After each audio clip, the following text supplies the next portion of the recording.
Ternyata yang dirugikan itu bukan hanya pedagang kaki lima atau para UMKM. Ternyata para pengusaha kecil, mikro, dan juga para pekerja juga sama dirugikan oleh pihak preman ataupun ormas di sini. Nah, dengan dalih ingin menertibkan, dalih ingin keamanan, sebenarnya siapa sebenarnya yang membuat rusuh, ya, yang membuat kekacauan itu sebenarnya siapa? Ini kan pertanyaan sebenarnya. Nah, terus peran pemerintah itu di mana? Jadi yang menertibkan para pedagang kaki lima itu siapa? Rata-rata sekarang ini dikendalikan oleh para preman. You mau dagang, ya berarti harus setor sama saya sekian. Seharusnya nggak seperti itu. Enak banget kan preman ini ya. Dia nggak punya kerjaan, nggak apa-ngapain, tahu-tahu dapat duit. Sedangkan orang yang punya modal banting tulang, tiba-tiba harus sisihkan uang setiap hari hanya untuk preman.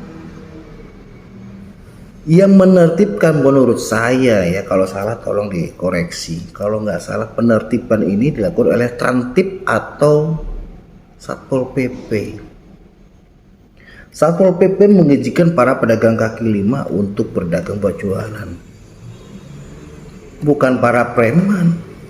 Kalau memang lahannya tidak cukup, ya udah dialihkan tempat yang lain di mana itu bisa buat menampung para pedagang kaki lima.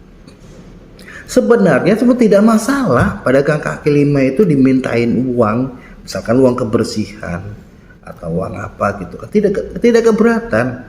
Tapi kalau bisa ya terorganisasi gitu. Jangan sampai nggak nyampe 2 jam sudah ada yang minta, nggak ada sampai 2 jam udah ada yang minta. Bahkan ini lebih, dalam satu hari itu bisa sampai 10 kali orang minta. Kan kebangetan ya. Lalu gimana para UMKM dan pedagang kaki lima itu bisa maju dan bisa berkembang?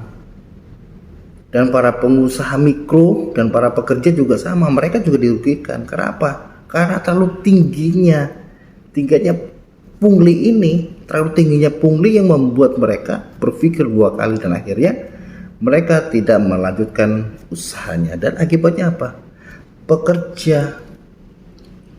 Para pekerja yang tadinya harusnya mendapat gaji dan tidak mendapatkan gaji. Karena apa? Karena pengusaha ini menutup usahanya. Karena apa? Karena tingginya pungli ini.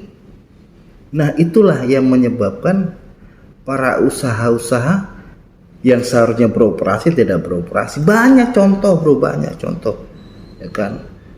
Gedungnya udah siap, udah siap beroperasi ya kan. Para pelamar yang kerja udah siap, tapi karena adanya ormas dan salah satu preman yang minta pungli dan akhirnya tidak terjadi kesepakatan karena terlalu tingginya itu punglinya, pungutan liarnya, dan hitung-hitungannya gagal dan rugi, akhirnya tidak jadi buka usaha di situ. Dan siapa lagi dirugikan?